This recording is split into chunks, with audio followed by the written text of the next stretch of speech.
तो चलिए आज सफर करते हैं तमिलनाडु के इतिहास का।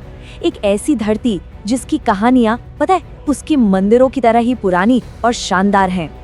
सोचिए, दुनिया की सबसे पुरानी जीवित भाषाओं में से एक। ये सुनने में ही कितना बड़ा लगता है ना? पर यही एक सवाल है जो हमें इस इलाके के हजारों साल पुराने इतिहास की गहराइयों में खींच ले जाता है। लेकिन बात सिर्फ भाषा की नहीं है। भाषा तो कह सकते हैं सिर्फ एक पहचान है। इस जमीन की असली कहानी तो इसके राजवंशों में, इसकी कमाल की कला में और यहाँ के लोगों के जज्बे में बसी हुई है। तो चलिए फिर मिलकर इस कहानी के पन्ने पलटते हैं। तो सबसे पहले हमें चलना होगा वक्त में पीछे, बहुत पीछे। हम पहुंचेंगे संगम युग में, जहां तमिल संस्कृति की जड़ें हैं, जहां से असल में ये सारी कहानी शुरू होती है।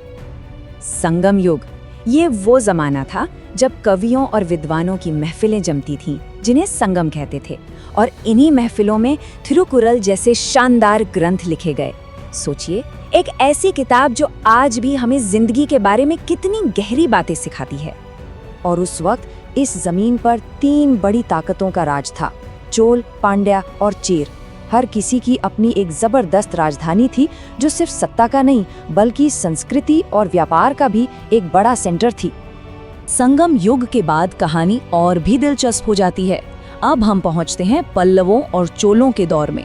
ये वो समय था जब तमिल साम्राज्य अपनी ताकत और अपनी कला के कह सकते हैं बिल्कुल शिखर पर था। तो सबसे पहले बात करते हैं पल्लवों की।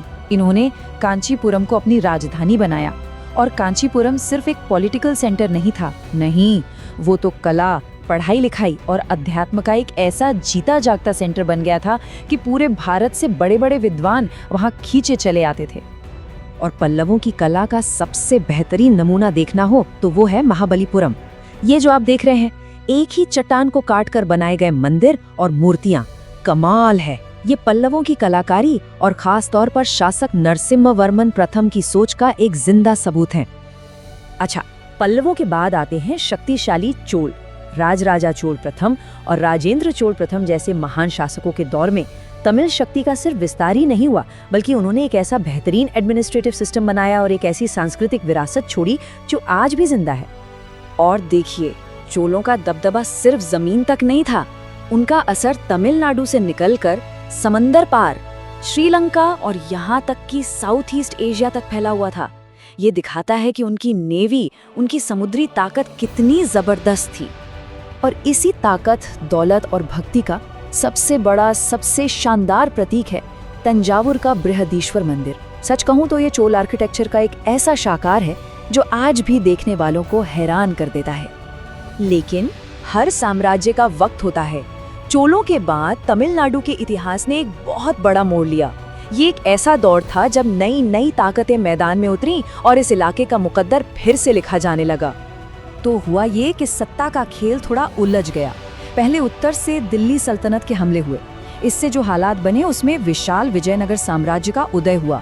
फिर इसी साम्राज्य के अंदर जो लोकल शासक थे, जिन्हें नायक कहते थे, वो काफी ताकतवर हो गए।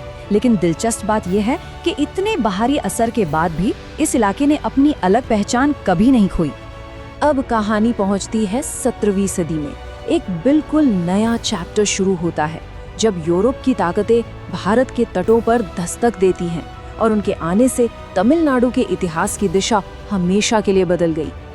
तो अंग्रेजों ने मद्रास में अपनी पहली फैक्ट्री बनाई।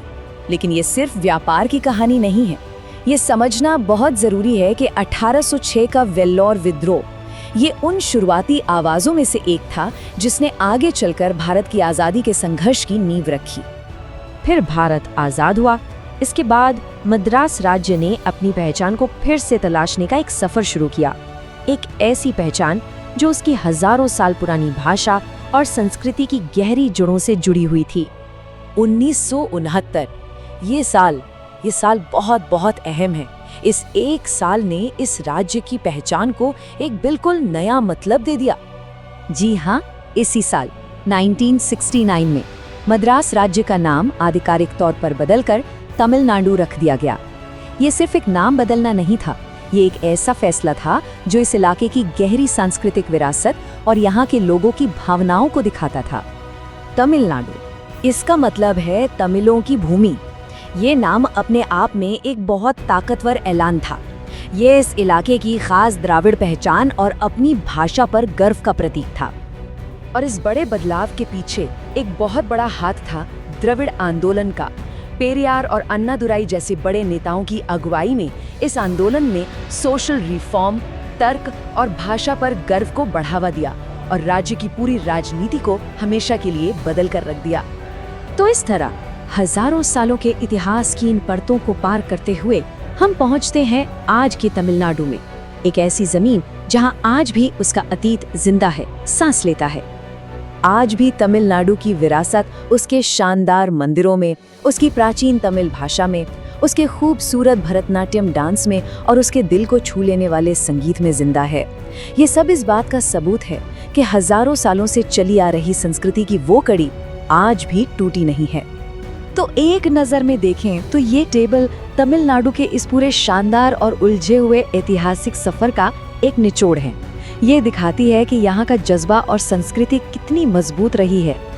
तो अब जब तमिलनाडु भविष्य की तरफ देख रहा है तो एक बड़ा सवाल सामने आता है कि ये अपनी इतनी पुरानी, इतनी गहरी विरासत और आज के दौर की उम्मीदों के बीच बैलेंस कैसे बनाएगा। खैर, इसका जवाब तो आने वाला वक्त और आने वाली पीढ़ियां ही देंगी।